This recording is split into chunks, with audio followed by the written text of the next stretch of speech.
नमस्कार, knocking-news.com में आपका स्वागत है। मैं हूं गिरिजेश वशिष्ठ। आमतौर पे जो झगड़ा होता है, ख़ास तौर पे भारत की न्याय व्यवस्था को लेकर, सरकार कहती है कि मेरी ज़्यादा चलेगी और न्यायपालिका कहती है मेरी ज़्यादा चलेगी, मेरी पावर ज़्यादा होनी चाहिए और मेरी शक्तियाँ ज़्यादा होनी चाहिए, मैं जैसे चाहूँ वैसे सिस्टम चलना चाहिए। इसी की लड़ाई है। लेकिन न्याय व्यवस्था बनी किसके लिए है? इस देश की न्यायपालिका किस लिए है? इस देश का जस्टिस सिस्टम किसके लिए बना हुआ है? ये एक बड़ा सवाल है। और उससे भी बड़ा सवाल ये है कि क्या इस देश का जस्टिस सिस्टम, जिसमें सरकारें भी शामिल हैं, जिसमें कोर्ट भी शामिल हैं, इस देश के लोगों को न्याय दे पा रहा है, आम लोगों को न्याय मिल पा रहा है? आज इसको समझने की कोशिश करेंगे, इसी को डिस्कस करेंगे।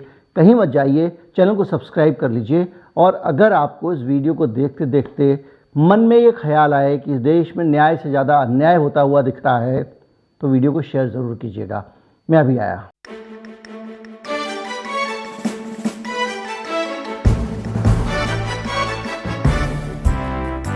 मैं आपको कुछ केस स्टडी बता रहा हूँ। शुरुआत यहीं से करते हैं कि किस तरह से इस देश में न्याय के नाम पर अन्याय की व्यवस्था चल रही है। 1 अप्रैल 1993 में दिल्ली पुलिस के पास एक केस आता है। एक महिला आग से बुरी तरह झुलस जाती है। महिला के पति ने आरोप लगाया कि उसके ही एक रिश्तेदार ने रेप किया और फिर उसे जला दिया। 2002 में निचली अदालत ने आरोपी को दोषी पाया और उम्र कैद की सज़ा सुना दी। मामला हाईकोर्ट पहुंचा। सुनवाई चल ही रही थी कि 16 अप्रैल 2016 को आरोपी की मौत हो जाती है। मौत के 2 साल बाद हाईकोर्ट अंतिम फैसला देता है और उस आरोपी को, जिसके ऊपर एक औरत को बलात्कार करने के बाद जिंदा जलाने का आरोप होता है, दोष मुक्त कर देता है, निर्दोष घोषित कर देता है। इसे हम क्या न्याय मानेंगे? एक बेकसूर आदमी लंबे समय तक घिसटता है, पुलिस कोई भी ढंग का इन्वेस्टिगेशन नहीं करती है, उसको उठाकर उसके पति के बयान के आधार पर जेल में डाल देती है और उसके बाद में वो मर जाता है, लेकिन उसे न्याय नहीं मिलता। उसकी मौत के 2 साल बाद उसे न्याय मिलता है। दूसरा मामला है ललितपुर का। वहाँ के सिलवान गांव में पुलिस एक व्यक्ति के खिलाफ और रेप और SC/ST एक्ट का मुकदमा दर्ज करती है। 2003 में निचली अदालत से आरोपी को दोषी बताते हुए उम्र कैद की सज़ा सुनाई जाती है। मामला हाईकोर्ट पहुँचता है। 2021 में आरोपी को सभी आरोपों से बरी कर दिया जाता है। ये 2 मामले हैं। इन 2 मामलों में छोटे छोटे लोग बुक कर दिए गए क्योंकि वो पुलिस में दूसरी जगहों पे इन्फ्लुएंस नहीं डाल सकते। आमतौर पे देश में कई मौक़ों पे अलग अलग आंकड़े सामने आते हैं कि दलित और माइनॉरिटी के जो लोग हैं इस देश में, वो जेलों में ज़्यादा बंद हैं और उसकी वजह ये है कि वो लोग उतने साधन संपन्न नहीं हैं कि अपने आप को गिरफ्तार होने से बचा सकें। एक और मामला, एक सम्मिलित ब्लास्ट केस होता है राजस्थान में। बूंदी का मामला है और उसमें जम्मू और कश्मीर के कुछ लोगों को पकड़ लिया जाता है, 6 लोग, और उनको ब्लास्ट केस में बाकायदा दोषी घोषित कर दिया जाता है और उनके खिलाफ आतंकवाद का मुकदमा लगा दिया जाता है।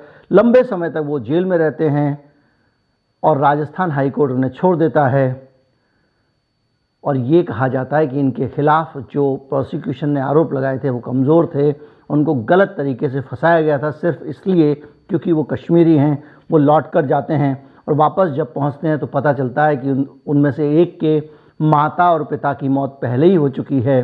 उसका सपना था कि अपने बाप से मिलने जाएगा, उसके गले लगेगा और उससे कहेगा कि देखो अब्बा, मैं बेकसूर था, लेकिन ये सपना उसका पूरा नहीं हो पाता है।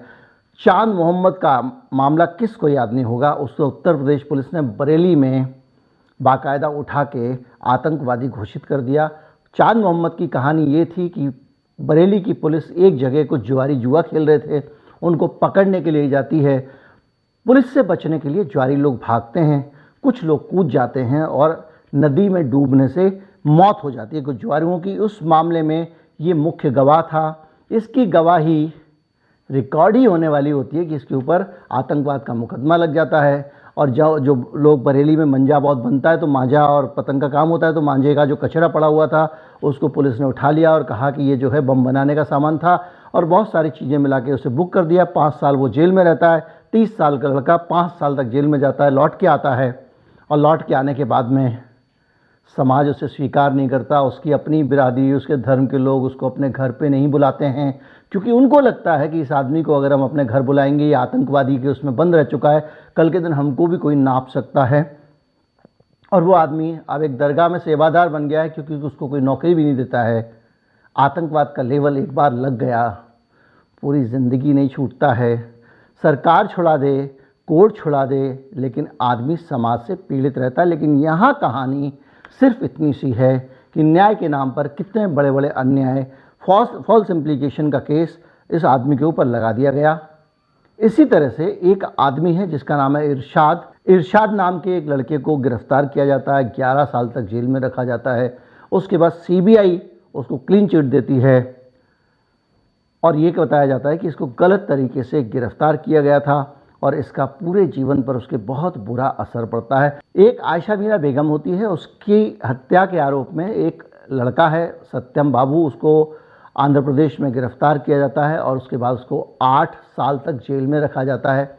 उसके बाद में उसको क्लीन चिट मिलती है हाई कोर्ट से और 2017 में वो बरी हो जाता है। अब्दुल नसीर मदनी, ये बेंगलोर में बम ब्लास्ट हुआ था, उसमें इसको बाकायदा गिरफ्तार किया गया था। 18 साल तक ये जेल में रहा है, 2008 से 2019 तक।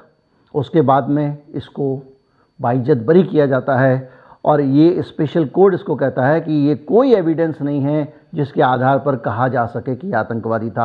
18 साल। इस तरह के मामले हैं। मोहम्मद आमिर खान का मामला है, 14 साल दिल्ली सीरियल ब्लास्ट में जेल में रहा।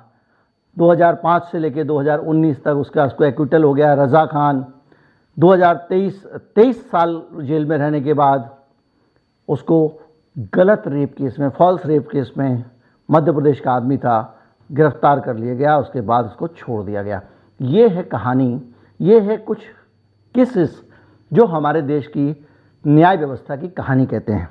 इस कहानी को देखकर अब अगर आप इस कहानी को किसी पुलिस वाले से डिस्कस करेंगे तो ये कहेगा कि हमारे यहाँ की न्याय व्यवस्था, हमारे यहाँ का जस्टिस सिस्टम बहुत ढीला है। कोर्ट में मामले जाते हैं और कोर्ट से लोग लंबे लंबे समय तक मामले अटके रहते हैं और अदालतें तारीख पे तारीख देती जाती हैं, न्याय नहीं करती हैं। लेकिन इसके विपरीत ये भी एक साक्ष्य है कि बड़ी संख्या में इस देश में लोगों को झूठे मुकदमे लगाकर बगैर पर्याप्त जांच के, बगैर अच्छी जांच किए सीधे जेल में डाल दिया जाता है।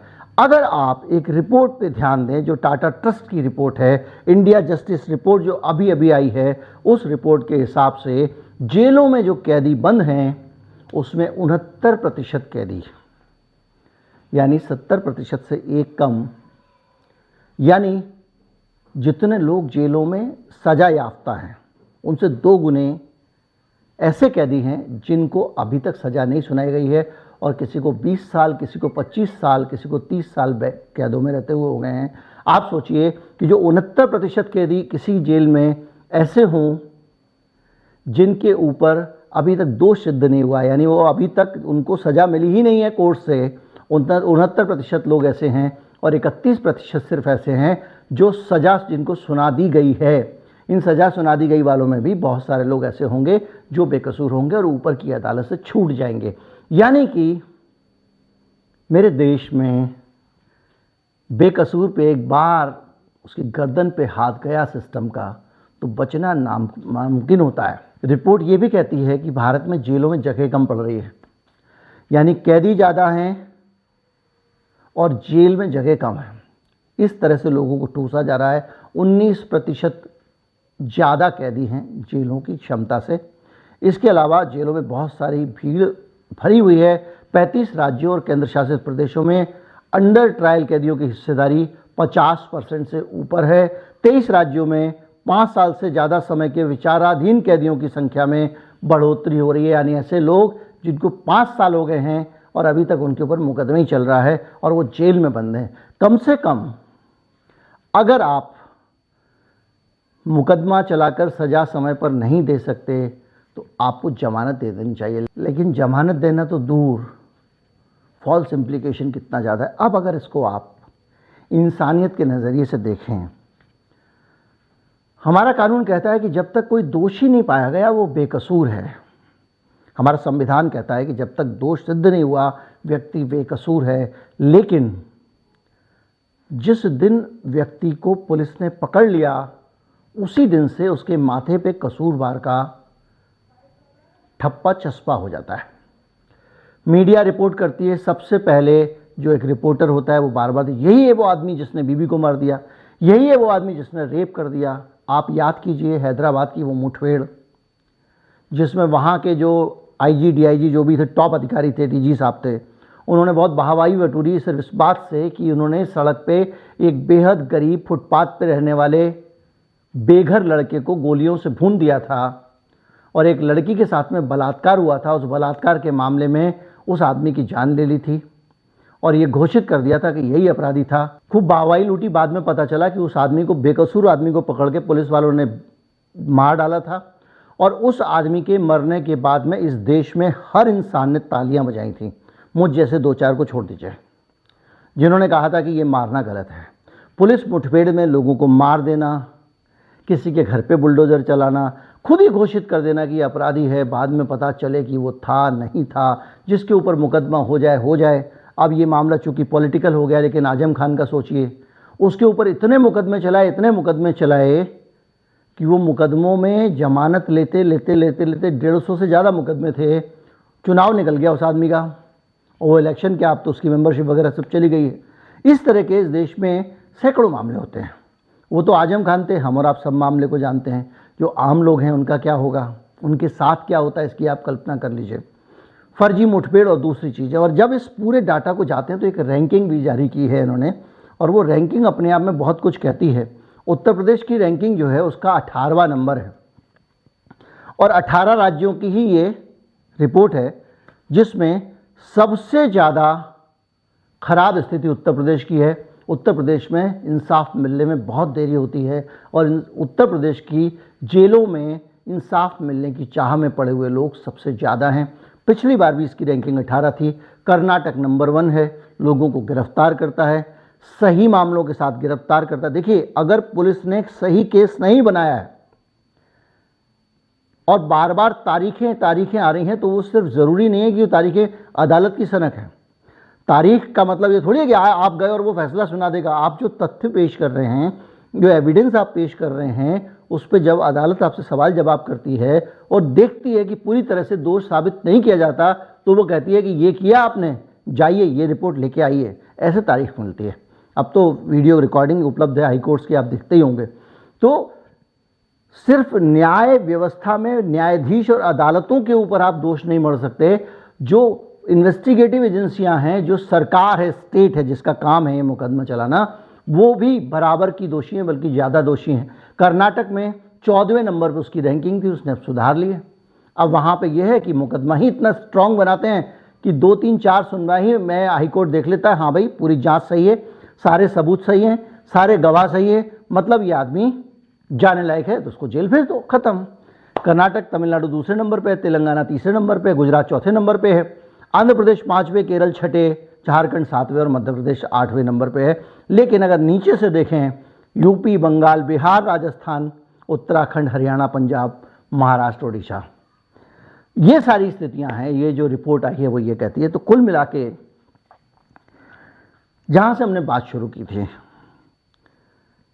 न्याय में देरी भी अन्याय है, ये भी एक सिद्धांत है। आप अगर किसी व्यक्ति को उठाकर पकड़ कर लाते हैं तो आपके पास भी एक तो ठोस आधार होना चाहिए, आपने ठीक से जांच की हो, उस दोष को आप सिद्ध कर सकें और ये मानकर इन्वेस्टिगेट करें कि जिस व्यक्ति को आपने पकड़ा है वो बेकसूर भी हो सकता है, उसका परिवार है, उसके बच्चे हैं। जैसे मैंने एक केस बताया, उसने, उसके माँ बाप दोनों मर गए, उसकी बच्ची भी मर गई, किसके लिए वो बरी हुआ, ये बड़ा सवाल है। इस तरह के लगातार मामले हो रहे हैं। उन मामलों में इस देश के सिस्टम में क्या करने की ज़रूरत है, ये बड़ा सवाल है। इसलिए जो जस्टिस सिस्टम है उसमें लेकर जिस तरह की राजनीति होती है, एक दूसरे पर आरोप लगाते हैं, ये सब लोग, उसके बीच में ये रिपोर्ट कान खड़े करने वाली है और ये बताने वाली है कि भैया इंसान को इंसान समझो। तुम भले ही पुलिस में नौकरी करते हो, तुम भी इंसान हो, आप कोर्ट में बैठे हो, आप भी इंसान हो, आप अधिकारी हो, आप भी इंसान हो। ये नहीं कि एक बलात्कार हुआ, हत्या का मामला हुआ, मीडिया ने कहा कि पुलिस क्या कर रही है, क्यों नहीं कार्रवाई हो रही है, तो पता चला आपने किसी को भी गिरफ्तार कर लिया, उसके ऊपर मुकदमा चला दिया। और मीडिया ट्रायल इतना ज़्यादा हुआ कि कोर्ट में जज साहब जो हैं उन्होंने भी अगर मान लीजिए देख लिया टीवी कई बार, उनको लगा यार अगर मैंने इस आदमी को बेकसूर छोड़ दिया तो पब्लिक मुझे नहीं छोड़ेगी। तो कई बार गलत लोग भी फंस जाते हैं, जो नहीं होना चाहिए। उम्मीद करता हूँ वीडियो आपको अच्छा लगा होगा। अच्छा लगा हो तो ज़्यादा से ज़्यादा लोगों तक पहुँचाएं, चैनल को सब्सक्राइब कर लें। नमस्कार, जय हिंद।